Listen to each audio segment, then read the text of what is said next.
Welcome back to Guitar Search Saturdays. This is episode 38. Today we're going to go back in time, so to speak, back to August the 3rd of 2019. I went to the Melbourne Guitar Show and filmed a little bit of a walk around, but I've been saving this one up for a bit of a rainy day, and it's been raining plenty all around the world, figuratively speaking, of course. And being that the 2020 Guitar Show is going to be cancelled, I thought I'd share with everybody all around the world our little guitar show here in Melbourne, Australia at the Caulfield Racecourse called the Melbourne Guitar Show. If you love guitars, amplifiers, and pedals, you're going to get a kick out of this show. One of the cool things about the show is they feature a main stage with lots of different musical acts. Headlining the main stage was Albert Lee. Yeah, that Albert Lee. How awesome. A massive thanks to everyone who came up and said hello throughout the day. I really appreciate it. I was kind of blown away by how many people recognize me. It's funny, I forget totally that I do YouTube outside of my house. So anytime someone came up and said hi, we took some photos. It was super cool, so thank you so much. If you do enjoy Guitar Search Saturday, make sure you check out the playlist in the description of this video, and you can watch previous episodes shot all around the world. Let's go check this out. This first booth that I came across was the DB Mark and Ernie Ball booth. Some of these guitars were absolutely eye-catching, and one in particular really stood out. It's that rockin' looking orange sparkle. Let's take a look. Speaking of Albert Lee, just before, this is his dual humbucker guitar, the Albert Lee HH. Even though this humbucker one was on display, you can absolutely get it in a 3 single coil pickup version as well. Very similar, I guess, to an S-type or Strat-type guitar. The one sort of confusing thing about Musicman guitars is they're so expensive brand new, and if you want to try and move it on, good luck with that. They just don't hold their value, even though they're some of the best made guitars out there. So about 5 or 6 years back, something like that, DB Mark reintroduced the Musicman amplifiers with Class D power amplification, making them much, much lighter. After doing some digging online, this particular amplifier is a 15-watt tube head with Class D power amplification based on that of the Musicman amplifiers. The strange thing is I've not seen these pop up in any of the shops that I would usually visit. Hopefully at some point in time, though, I get to try one out.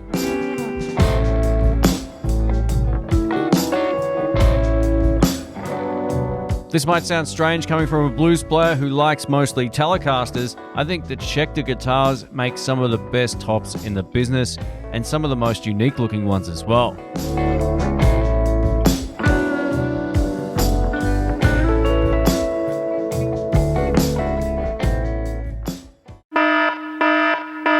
Please remain calm. We have our first official lefty sighting.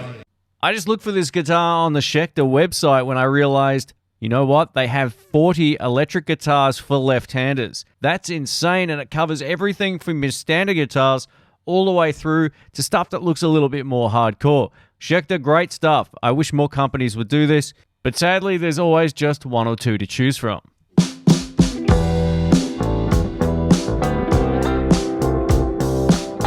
I first had a chance to test Eastman guitars about 4 years ago at Jerry's Lefty Guitars in Sarasota, Florida. The first lot of Eastman guitars I got to play were inexpensive alternatives to an ES335. They also do make a couple of guitars very similar to that of Les Paul called the Al Ray 3. And now some of their electric guitars are almost as expensive as those, so they've come a long way over the years making really quality instruments. This beautiful looking arch top from Eastman is the T64, loaded with 2 P90 pickups, also has some reliking on the body.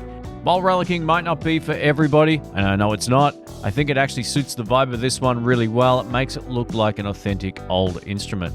Very reminiscent of that of some of the old Epiphone casinos.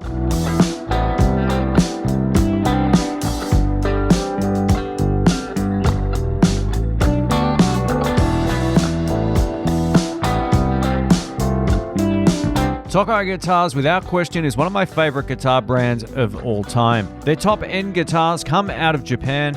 They also make a less expensive range of guitars out of China. Now, if you've never heard of these guitars before and you're a fan of the blues, if you do a quick Google search for Stevie Ray Vaughan and Toko Guitars, you'll no doubt find a number of different photos of him holding a number of different Toko instruments.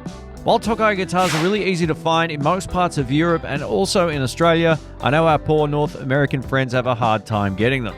If you're unable to find Toko guitars in your part of the world, check out another Japanese brand called FGN or Fujijin Guitars. They're basically the same type of quality and standards as the Toko instruments. They're definitely worth a look. This is all part of the Cranbourne music booth, so the Tokos, these Nick Huber, and the Duesenbergs are all on display. It doesn't get much better than this. On the last Guitar Search Saturday I did at this particular show, I spoke in depth about Nick Huber guitars and just how great they are.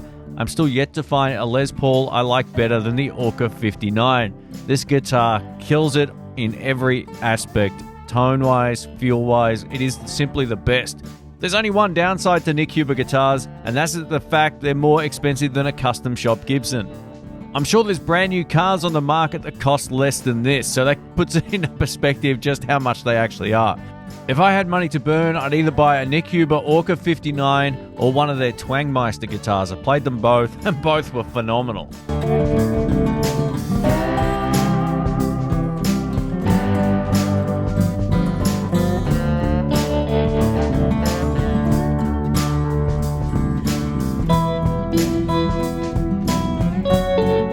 Much like the Nick Huber guitars, the Duesenbergs are a fine example of German engineering at its best. These have the best tremolo systems of any guitars that I've personally tried. And then they have this one, which I like to call a Dennis Rodman signature guitar, even though he's a basketball player. Look him up if you don't get that joke.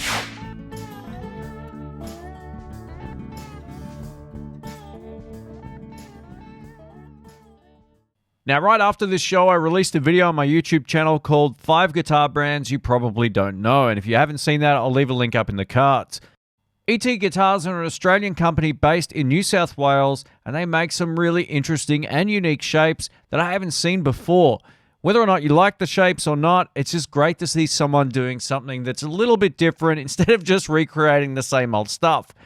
This guitar has one of the most unique finishes I've ever seen. Not only that, look at the frets. They're all slanted slightly as well. If you're wondering what model this is, it's the MIG FM Headless Multiscale. There's not another guitar like it at the show, so hats off to ET Guitars for doing something unique. As you move around the guitar, the sparkle completely changes color. It's really cool. The camera doesn't do it justice.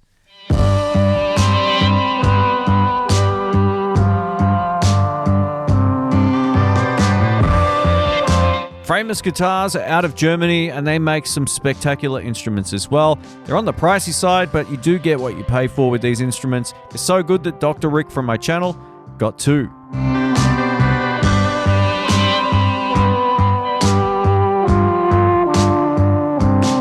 One of the interesting things that separates the Melbourne Guitar Show from a lot of guitar conventions is it's not just brands displaying their own products, it's also shops displaying their own inventory. Or, of course, if you find something at the show you just can't live without, you can buy it on the spot. And that's happened to a number of people that I know over the years.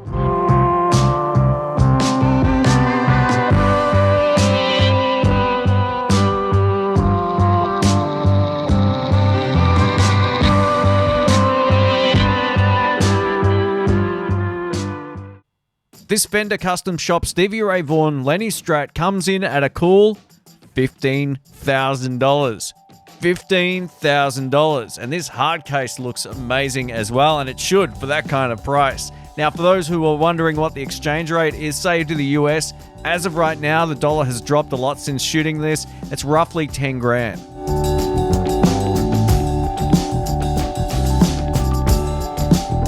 Michael Kelly guitars have definitely arrived here in Australia. I saw a few of them the year prior, but not as many as I saw at this show. I thank my good friend Nick in the States. If you haven't seen his YouTube channel, I'll link it down in the description. He got me onto Michael Kelly guitars. I'm still yet to play a lefty, but they did tell me that they do make them, so hopefully one day coming up pretty soon.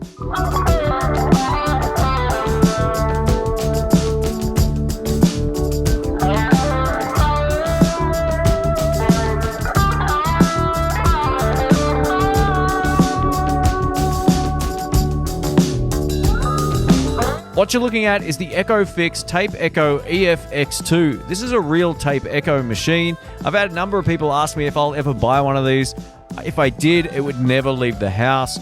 Imagine how quickly this would have an issue if you accidentally dropped it. There's not a chance I would ever take something like this to a gig.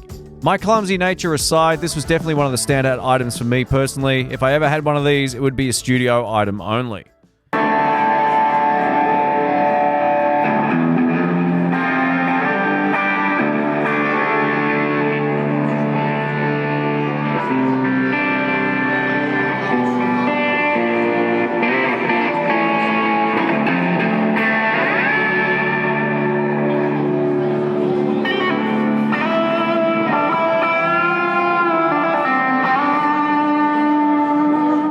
I think that sounds pretty damn good. Here we have some Australian-made amplifiers from the George Evans Custom Amplifiers Company. These are based here in Melbourne, Australia as well. And one of the cool things about the George Evans amps is they're not straight-up Fender or Marshall clones. While they do have a slight influence from Vox and Marshall, it's kind of in the middle of both. They're doing their own thing, which I can't say for a lot of other Australian amplifier brands.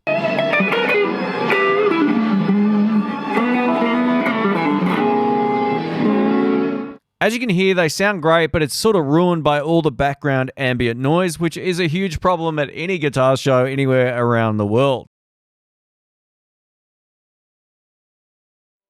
So there's an interesting stat when it comes to pedals. They say that 250 children are born every second of every hour of every day for the full year, which equates to 130 million new kids being born every single year.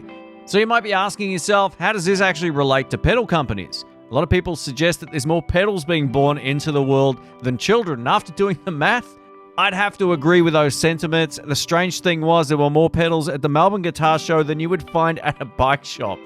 The funny part about all of that is that 99% of them are all based either on a tube screamer or a Klon. Here's another really great looking electric guitar out of Victoria, Australia, my home state. This brand is called Dirty Elvis Guitars. The goal of this guitar was to build something that was new and unique, but looked like it had been around forever. It really nails that look. It kind of reminds me somewhat of some of the really old school Dan Electros while looking completely different at the same time. It looks like it could have been made well back in the 50s. I totally dig it. These Vandor guitars are out of Melbourne, Australia. Their goal is to build guitars that become your go-to gigging machine that will perform night after night without the hyped up tone wood, without the ornate inlays. The goal is just to make bare bones, stripped back, great sounding electric guitars. And that's what they do. They're really cool. I'd love to get a lefty to try one of these out.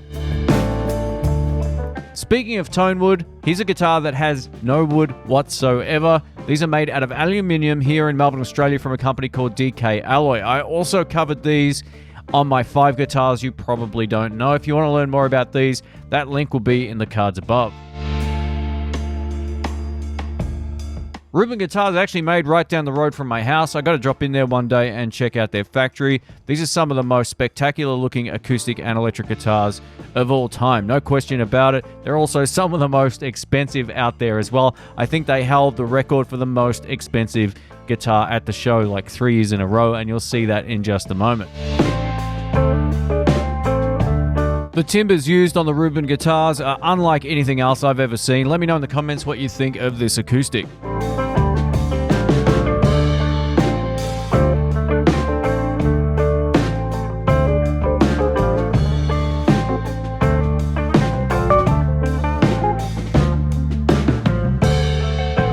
Here's the highest end Reuben acoustic guitar coming in at a cool 74,000 Australian dollars. That's a whole lot of cash in any currency, but I have to tell you, this definitely stood out. It was in a glass display case as it was last year, and it's a thing to behold. Yeah, I just don't want to even touch it at that price. Look at that, $74,000, and it's sold. Cool.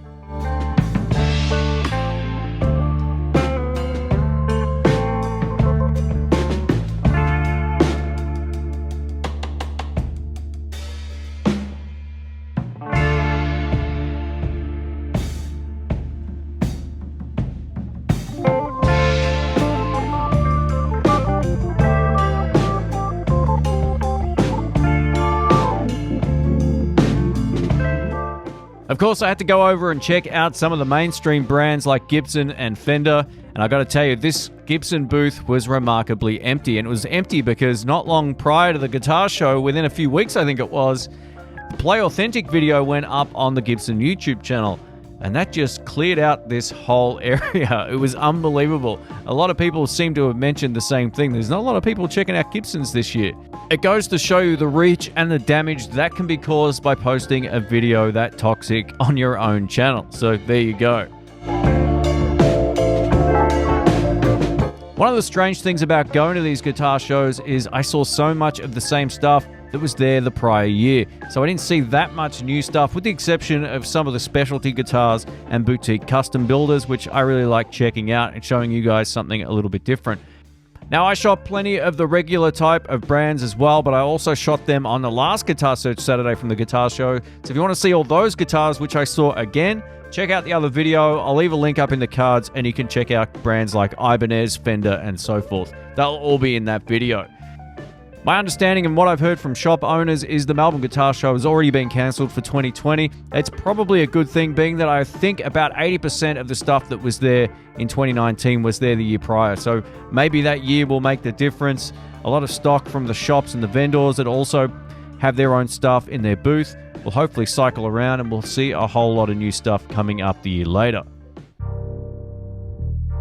Now, if you are digging these guitars, I've actually covered these in the past a couple of times, so you can check them out on the last Guitar Search Saturday at the Melbourne Guitar Show. Some beautiful, beautiful instruments, no question about it. If you were there for the first time, you would have been blown away by just about everything that was there.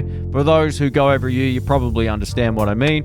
A lot of the same stuff from the year prior, but these guitars are absolutely stunning. Check them out. Charles Cilia, beautiful.